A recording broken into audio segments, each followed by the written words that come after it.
site of a former castle dating back to 1870, whose gateway is all that remains today, this was the location chosen by Charles Sallandrouze for the construction of the Château Saint Jean residence in 1902. Alongside Château Sallandrouze and Villa Saint Jean, Château Saint Jean formed part of the employers' accommodation for the Sallandrouze Frères factory. After the outbreak of a fire in 1914, the roofs of the buildings were modified. On the main building, the small steeple on top of the gable end has been replaced by a cul de geai, giving it the distinct look of a tourist residence.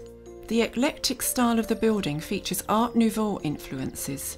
With no symmetrical aspects, the facade is brought to life with open work detail, as if taking on a life of its own. The castle portrays a sense of freedom.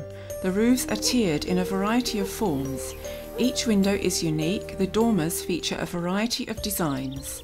The building draws inspiration from local architecture, hence the presence of an overhanging turret, and also incorporates references to fortified architecture.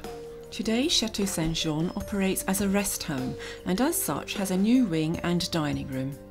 The land surrounding the castle was developed according to the wishes of Charles Sallandrouze. It now belongs to the local council and features a rose garden with traditional species and original creations. Situated further up the street, the Chapel of Saint Jean is a 12th century parish church converted into a chapel with the decline of the parish and extensively modified during the 15th and 16th centuries. In 1818, ownership of the chapel was transferred to the Sallandrouze family, who put it to use as a chapel of rest.